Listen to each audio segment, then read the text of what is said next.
दोस्तों, शिवरात्रि का व्रत आ रहा है और शिवरात्रि में खाए जाने वाला व्रत के लड्डू की रेसिपी लेके आई हूँ, जिसे हम चौलाई से बनाएंगे। कहीं इनको चौलाई बोली जाती है, कहीं पे राजगिरी, कहीं पे रामदाना और हमारे उत्तराखंड में इन्हें मारसू बोला जाता है। तो मैं आज मारसू या चौलाई के लड्डुओं की रेसिपी लेके आई हूँ। इन्हें हर जगह अलग अलग नाम से बोला जाता है, लेकिन हमारे पूरे हिंदुस्तान में ये होता है। देखिए कितने बढ़िया लड्डू हमारे तैयार हुए हैं। तो स्वागत है दोस्तों आपका मेरे चैनल पर। तो दोस्तों देखिए कितने बढ़िया एकदम घर पर ही हमारे ये लड्डू तैयार हुए हैं और आप किसी भी व्रत में इन लड्डुओं को खा सकते हैं। तो चलिए बनाते हैं। इसके लिए मैंने ये देखिए 2 कटोरी यहाँ पे मैंने चौलाई ली है इस तरीके से, और बहुत ही छोटे बीज होते हैं, एकदम बिल्कुल छोटे छोटे। मैं आपको इसको पास से दिखाती हूँ। ये देखिए, और इनका कलर भी ब्राउनिश टाइप में है, हल्का सा पीलापन। सबसे पहले हम इन दानों को खिलाएंगे दोस्तों। चलिए खिलाते हैं फिर। इसके लिए हम एक मोटे तले की कढ़ाई लेंगे और इस कढ़ाई को अच्छे से गर्म करेंगे। हमने कढ़ाई इतनी गर्म करनी कि इसमें हीट आए, और उसके बाद हम इसमें डालेंगे चौलाई के बीज। बहुत ज़्यादा नहीं डालना है, 2 चम्मच के करीब ही हम इसमें डालेंगे, क्योंकि ज़्यादा डालेंगे तो अच्छे से खिल नहीं पाते हैं। और कपड़ा लेना है और कपड़े से इसको इस तरीके से हिलाते रहना है लगातार, और थोड़ी देर में ये बीज इस तरीके से खिलने शुरू हो जाते हैं। ये देखिए कितने बढ़िया ये हो गए हैं और बिल्कुल सफ़ेद हो गया है इनका कलर अब। तो इनको हम बर्तन में रख लेंगे। इससे पहले में मैंने कुछ बीज खिला दिए थे, तो मैं एक बार और दिखा रही हूँ आपको। ऐसे डालेंगे, लेकिन ये जब खिलते हैं तो उछलने लग जाते हैं। तो आप इसके ऊपर कोई ढक्कन वगैरह भी इस तरीके से रख सकते हैं, और इस तरीके से करछी से आप इन्हें हिला सकते हैं। तो इजीली ये खिल जाते हैं। बस कढ़ाई हमारी गर्म होनी चाहिए। और देखिए कुछ बीज ऐसे होते हैं जो नीचे जल जाते हैं या फिर खिल नहीं पाते हैं। तो एक बारी मैं और दिखा रही हूँ। इस तरीके से कपड़े से खिलाइए या करछी से, और इसके ऊपर इस तरीके से आप एक ढक्कन रख लीजिए, जिससे कि ये बाहर ना उछलें। और देखिए कितने बढ़िया हमारे बीज जो हैं वो सारे खिल चुके हैं अच्छे से, और सफ़ेद सफ़ेद हो गए हैं। और जो बीज हमारे खिल नहीं पाते हैं उनको हम छान के अलग कर देंगे इनसे। तो देखिए मैंने सारों को ऐसे ही खिला लिया है, देखिए। और अब जो एक छन्नी लेंगे, और इनमें जो थोड़ा सा बीज रह जाते, खिल नहीं पाते हैं या फिर जल जाते हैं, अलग से उनको हम छन्नी से छानेंगे इस तरीके से, क्योंकि लड्डुओं का टेस्ट ख़राब कर लेंगे। तो जितना हो सके इनको छान लीजिए। थोड़ा बहुत रह जाता है तो कोई बात नहीं। तो इस तरीके से देखिए मैंने ये सारे छान लिए हैं।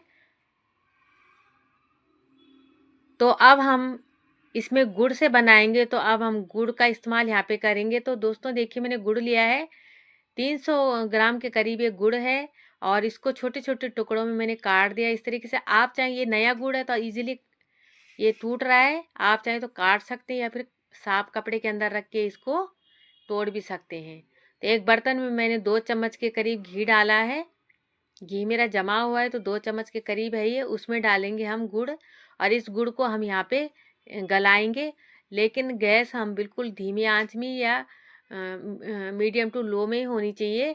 यहाँ पे ज़्यादा तेज़ गैस में हम गुड़ को गलाएंगे तो ये जल जाएगा और कड़वा हो जाएगा। और 2 टेबल स्पून मैं यहाँ पे पानी डाल रही हूँ। मेरी छोटी सी करछी है, उससे मैं पानी डाल रही हूँ, और पानी के साथ हम इस गुड़ को पकाएंगे अच्छे से।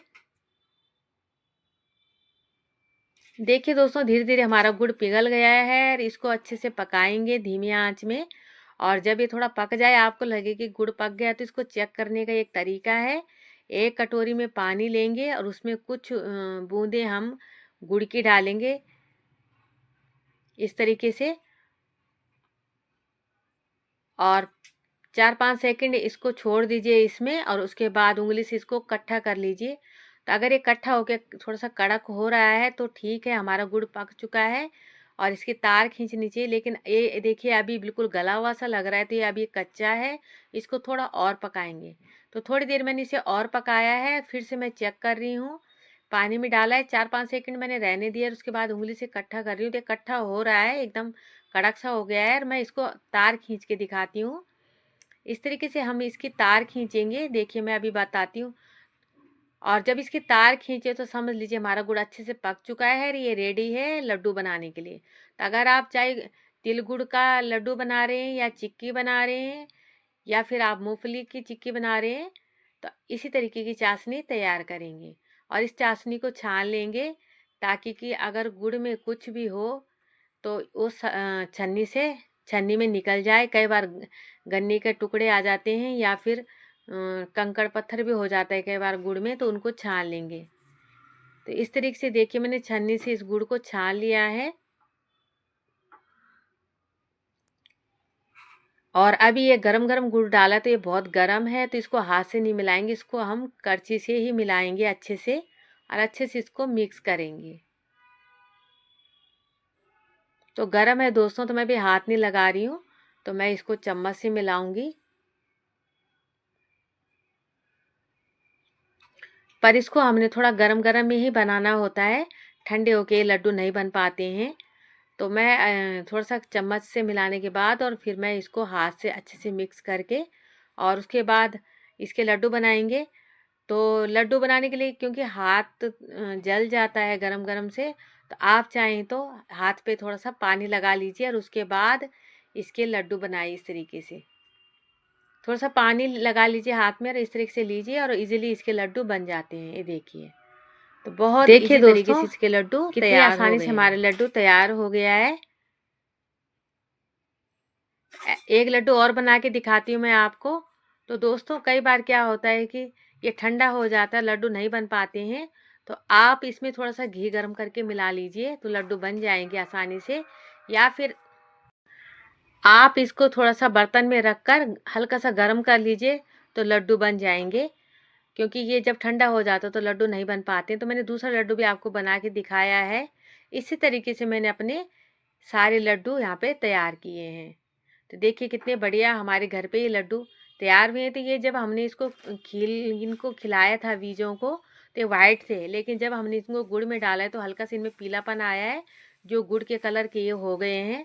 तो दोस्तों आपको मेरी रेसिपी कैसी लगी प्लीज़ कमेंट करके ज़रूर बताइएगा और प्लीज़ मेरी रेसिपी को लाइक कीजिएगा और शेयर भी कर सकते हैं आप मेरी रेसिपी को। देखिए कितना बढ़िया ये लड्डू हमारे तैयार हुए हैं।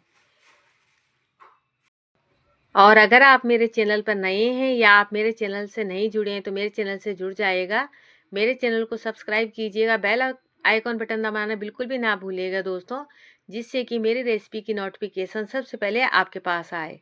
तो देखिए कितने बढ़िया लड्डू हमारे तैयार हुए हैं।